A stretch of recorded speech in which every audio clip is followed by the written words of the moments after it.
Congratulations on completing your program at the University of Washington Seattle campus. We know you've worked hard for this moment.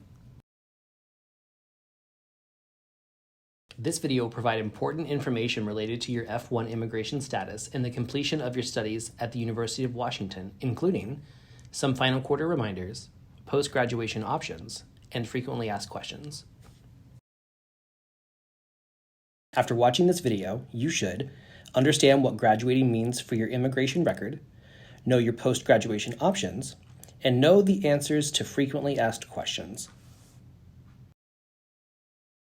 As this is your final quarter, it's important to remember a few things so that you're prepared for your next steps. Now, this is a good time to go ahead and check your I-20. Does the program end date reflect the last day of your final quarter? If so, great. If not, ISS will issue an I-20 with an updated program end date, either when you apply for OPT or when your degree is posted by the university. Either way, there is no action needed from you at this point.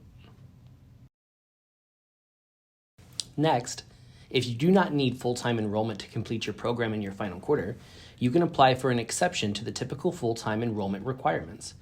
You must submit the reduced course load final quarter requests through your MyISSS portal. If approved, you're allowed to enroll in as few credits as needed to complete your degree. If you are working in any capacity, including on campus or through curricular practical training, your last day of employment authorization will be the final day of the quarter. This means that to continue work, you will need to obtain a new post-graduation authorization, such as OPT. Remember, working without authorization is a violation of your immigration status.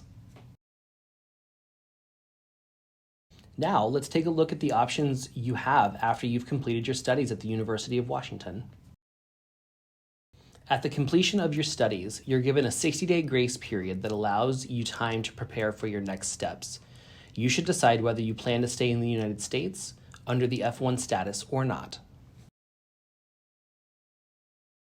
If you decide that you will not stay in the United States, then you must prepare to depart the country.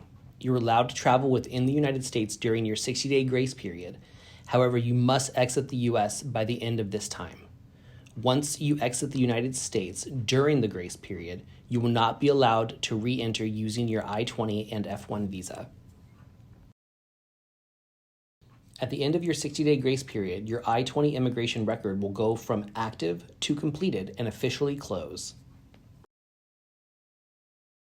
Many students decide to remain in the United States. However, there are limited ways to do this under your F1 status, and you will need to update your I-20 before the end of your 60-day grace period. Let's look at the three options that allow you to remain in the U.S. on your F1 immigration record. The first option is to apply for Post-Completion Optional Practical Training, or OPT.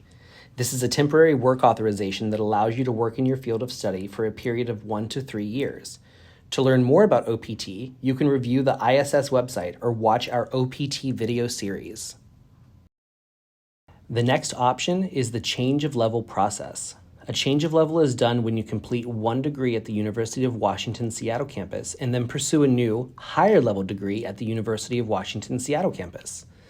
It is important that you go through this process within your 60-day grace period. If you do not, you'll be required to leave the United States and begin your new program under a different immigration record. The last option to remain in the United States under your F1 status is a SEVIS transfer. This is done when you end your studies at the University of Washington and will pursue studies at another SEVIS institution. Your F1 immigration record is transferred to your new institution.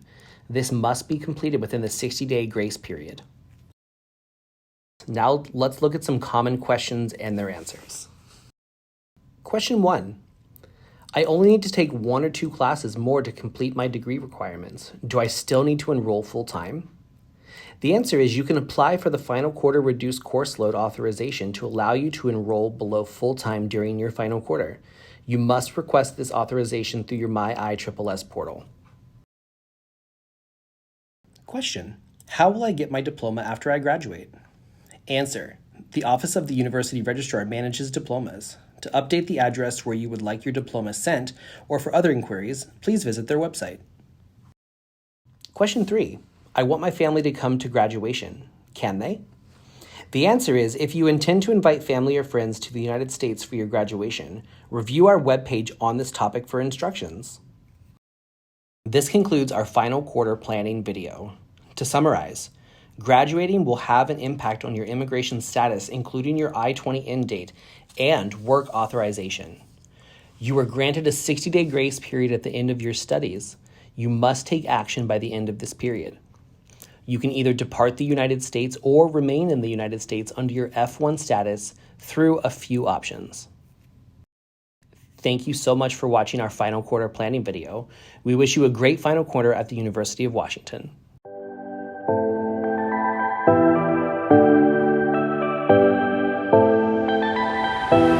Hey!